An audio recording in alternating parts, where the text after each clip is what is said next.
All right, we're on chapter 3 of Anne of Green Gables, and this chapter is entitled Marilla Cuthbert is Surprised. Marilla came briskly forward as Matthew opened the door, but when her eyes fell on the odd little figure in the stiff, ugly dress with the long braids of red hair and the eager, luminous eyes, she stopped short in amazement. "Matthew Cuthbert, who's that?" she said. "Where's the boy?" "There wasn't any boy," Matthew said wretchedly. "There was only her." He nodded at the child, remembering that he had never even asked her name. "No boy, but there must have been a boy," insisted Marilla. "We sent word to Mrs. Spencer to bring a boy." "Well, she didn't. She brought her. I asked the station master, and I had to bring her home. She couldn't be left there, no matter where the mistake had come in." "Well, this is a pretty piece of business," said Marilla. During this dialogue, the child had remained silent, her eyes roving from one to the other, all the animation fading out of her face. Suddenly, she seemed to grasp the full meaning of what had been said. Dropping her precious carpet bag, she sprang forward a step and clasped her hands. "You don't want me! You don't want me because I'm not a boy! I might have expected it!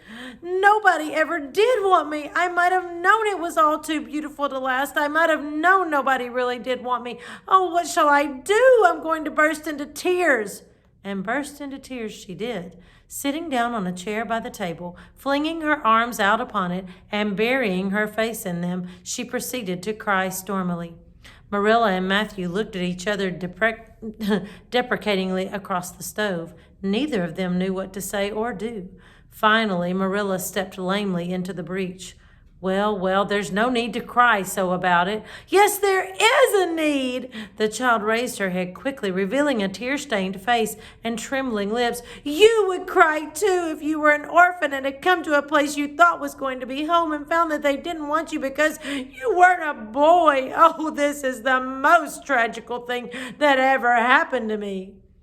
Something like a reluctant smile, rather rusty from long disuse, mellowed Marilla's grim expression. "Well, don't cry any more. We're not going to turn you out of doors tonight. You'll have to stay here until we investigate this affair. What's your name?" The child hesitated for a moment. "Will you please call me Cordelia?" she said. "Call you Cordelia? Is that your name?" "No, it's not exactly my name, but I would love to be called Cordelia. It's such a perfectly elegant name." "I don't know what on earth you mean. If Cordelia isn't your name, what is?" "Anne Shirley," reluctantly faltered forth the owner of that name. "But, oh, please do call me Cordelia. It can't matter much to you what you call me if I'm only going to be here a little while, can it? And Anne is such an unromantic name." "Unromantic fiddlesticks," said the unsympathetic Marilla. "Anne is a real good, plain, sensible name. You've no need to be ashamed of it." "Oh, I'm not ashamed of it," explained Anne, "only I like Cordelia better. I've always imagined that my name was Cordelia. At least, I always have of late years. When I was young, I used to imagine it was Geraldine, but I like Cordelia better now. But if you call me Anne, please call me Anne spelled with an E." "What difference does it make how it's spelled?" asked Marilla with another rusty smile as she picked up the teapot.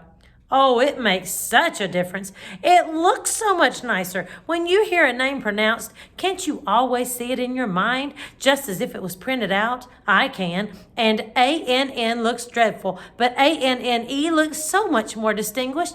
If you'll only call me Anne spelled with an E, I shall try to reconcile myself to not being called Cordelia." "Very well, then, Anne, spelled with an E. Can you tell us how this mistake came to be made? We sent word to Mrs. Spencer to bring us a boy. Were there no boys at the asylum?" "Oh, yes, there was an abundance of them, but Mrs. Spencer said distinctly that you wanted a girl about 11 years old. And the matron said she thought I would do. You don't know how delighted I was. I couldn't sleep all last night for joy. Oh," she added reproachfully, turning to Matthew, "why didn't you tell me at the station that you didn't want me and leave me there? If I hadn't seen the White Way of Delight and the Lake of Shining Waters, it wouldn't be so hard." What on earth does she mean? Demanded Marilla, staring at Matthew. She she's just referring to some conversation we had on the road, said Matthew. I'm going out to put the mare in, Marilla. Have tea ready when I come back.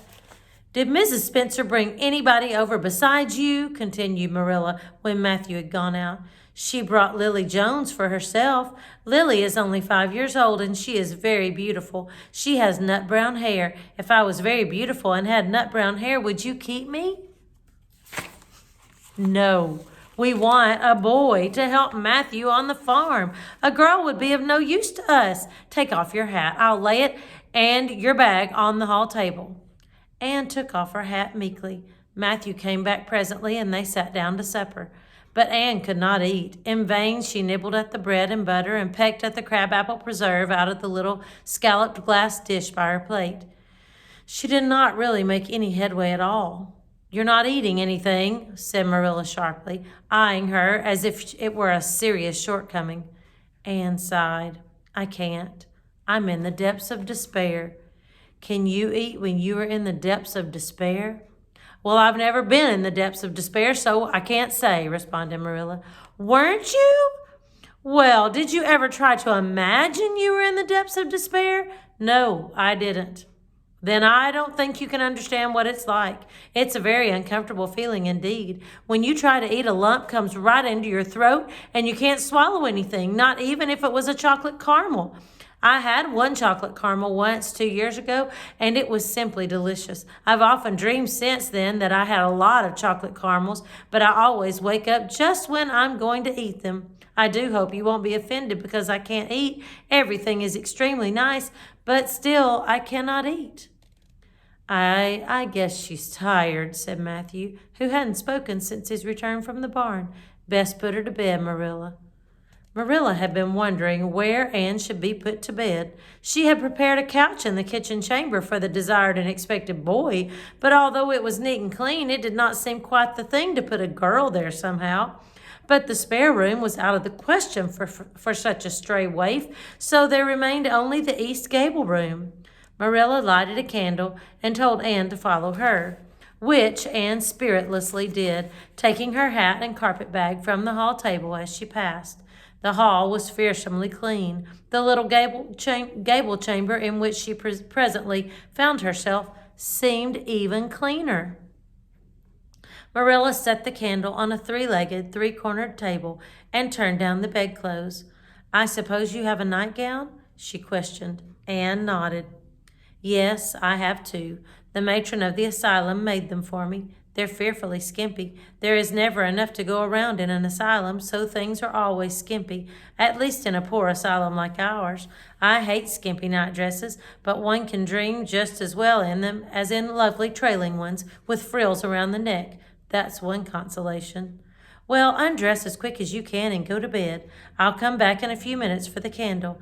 I dare not trust you to put it out yourself. You'd likely set the place on fire. When Marilla had gone, Anne looked around her wistfully. The whitewashed walls were so painfully bare and staring that she thought they must ache over their own bareness. The floor was bare too, except for a round braided mat in the middle such as Anne had never seen before. In one corner was the bed, a high, old-fashioned one, with 4 dark, low-turned posts. In the other corner was the aforesaid three-cornered table, adorned with a fat red velvet pincushion, hard enough to turn the point of the most adventurous pen. Above it hung a little 6-by-8 mirror.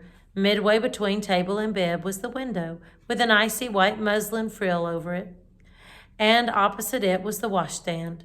The whole apartment was of a rigidity not to be described in words, but which sent a shiver to the very marrow of Anne's bones. With a sob, she hastily discarded her garments, put on the skimpy nightgown, and sprang into bed, where she burrowed face downward into the pillow and pulled the clothes over her head. When Marilla came up for the light, various skimpy articles of raiment scattered most untidily over the floor, and a certain tempestuous appearance of the bed were the only indications of any presence save her own. She deliberately picked up Anne's clothes, placed them neatly on a prim yellow chair, and then, taking up the candle, went over to the bed. Good night, she said, a little awkwardly, but not unkindly. Anne's white face and big eyes appeared over the bedclothes with a startling suddenness. How can you call it a good night when you know it must be the very worst night I've ever had? She said reproachfully. Then she dived down into invisibility again. Marilla went slowly down to the kitchen and proceeded to wash the supper dishes. Matthew was smoking, a sure sign of perturbation of the mind. He seldom smoked, for Marilla set her face against it as a filthy habit. But at certain times and seasons he felt driven to it, and then Marilla winked at the practice, realizing that a mere man must have some vent for his emotions. Well, this is a pretty kettle of fish, she said wrathfully. This is what comes of sending word instead of going ourselves. Robert Spencer's folks have twisted that message somehow. One of us will have to drive over and see Mrs. Spencer tomorrow. That's certain. This girl will have to be sent back to the asylum. Yes, I suppose so, said Matthew reluctantly. You suppose so? Don't you know it? Well, now she's a real nice little thing, Marilla. It's kind of a pity to send her back when she's so set on staying here.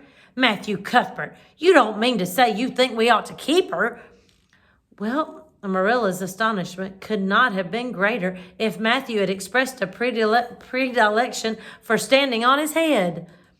Well, now, no, I suppose not. Not exactly, stammered Matthew, uncomfortably driven into a corner for his precise meaning. I suppose we could hardly be expected to keep her. I should say not. What good would she be to us? Well, we might be some good to her, said Matthew, suddenly and unexpectedly. Matthew Cuthbert, I believe that child has bewitched you. I can see as plain that you want to keep her.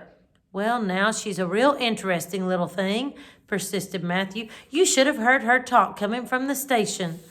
Oh, she can talk fast enough. I saw that at once. It's nothing in her favor either. I don't like children who have so much to say. I don't want an orphan girl. And if I did, she isn't the style I'd pick out. There's something I don't understand about her. Now, she's got to be dispatched straightway back to where she came from. I could hire a French boy to help me, said Matthew, and she'd be company for you. I'm not suffering for company, said Marilla shortly, and I'm not going to keep her. Well, now, it's just as you say, of course, Marilla, said Matthew, rising and putting his pipe away. I'm going to bed.